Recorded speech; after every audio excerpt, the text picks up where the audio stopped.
Papogi muna tayo. Yan, push up. Ayan. Gusto mo rin ba yung ganito? Yung nagbo-vlog, nag-upload ng video mo. Kaso ang problema, concern ka sa itsura mo. Kasi akala mo, baka i-bash ka o basta yung tingin mo sa sarili mo pangit kaya hindi ka makapag-upload. Yan. May kikwento ako sa iyo. Alam mo ba dati nung high school ako, hindi ako sumali sa graduation picture. Yan.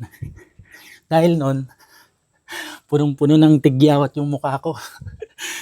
Kaya ayaw kong balang araw, pag tiningnan yung yearbook, makita ko yung mukha ko na puro may tigidig. Yung mukha na tinubuan ng tigyawat. Ay mali. Yung tigyawat na tinubuan ng mukha. So yun, kaya hindi ako nagpa-picture. Mayroon pala yung ganito. Nagpo-push up na nagba-vlog. Tara, punta tayo sa may kubo.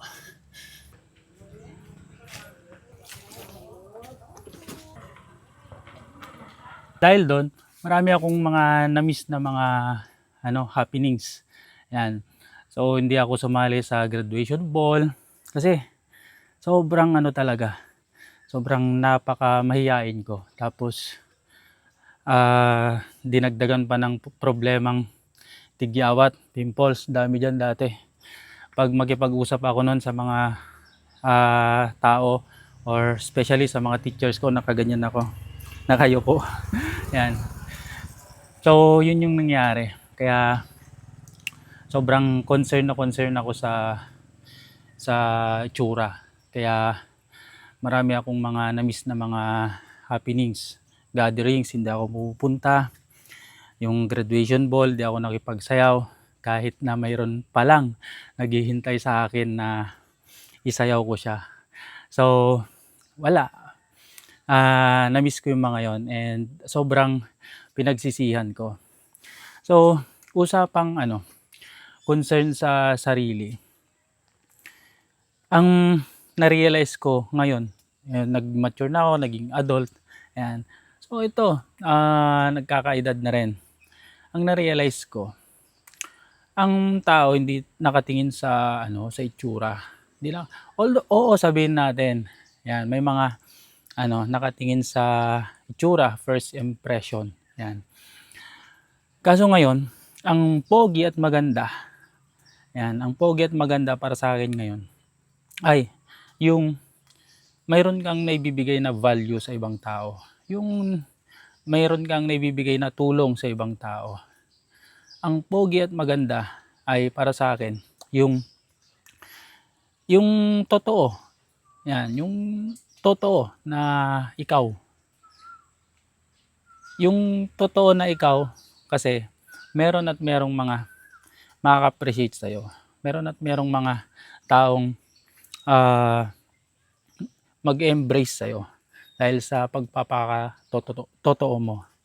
Yan. So, kung concern mo yung itsura ngayon, kaya hindi ka makapag-upload, hindi ka makapag-vlog, kahit na gustong-gusto mong magbigay ng value, yan. Wala sa itsura yan.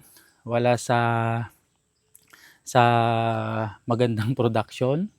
Kahit saan ka pa. Ang mahalaga ngayon, yung marinig yung boses mo, marinig yung value pinibigay mo na makapagpabago sa ibang tao. Eto, hindi ka ma-appreciate ng lahat. Yan.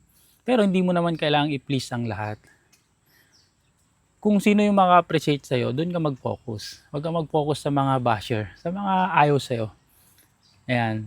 So, kung hindi ka makapag-upload dahil concerned ka sa itsura mo, magpakatotoo ka lang at sabihin mo lang yung gusto mong sabihin. Naniniwala ako, meron at merong makaka-appreciate sa'yo. Kaya, kung di mo ma-upload yung mga videos mo, ano lang yan, sanayan.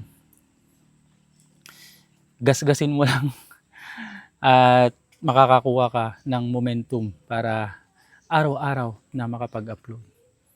Makita ka ng ibang tao. Sayang naman, 'di ba? Huwag mong ipagdamot yung meron ka. Share mo sa ibang tao. Kasi baka mamaya, pag pinagdadamot mo yan, kunin sa yan ni Lord. 'Di ba? So, kung ano mang meron ka ngayon, just share. Kung concern ka sa itsura mo, ano lang, magpakatotoo ka lang. Yan. Dahil ang pogit maganda, wala sa itsura. Nasa totoong ikaw. At hindi mo naman kasalanan kung ganyan yung itsura mo. 'Di ba? Ang mahalaga ngayon, meron kang naibibigay na value sa ibang tao. Kaya, yun, upload na. At bukas sa susunod na video, titirahin natin yung mga basher. Ano talaga yung pinanggagalingan nila, kung bakit kanila binabash. So yun lang, muli ako si Christopher Orbillo, ang teacher na vlogger na mayroong 100 follower. Kaya mag-follow ka na rin para madagdagan naman yung followers ko. At pakishare na rin tong video na to para naman mapanood din ng ibang taong nahihiya, concern sa itsura nila. So, yun lang. Bye-bye! Kape tayo!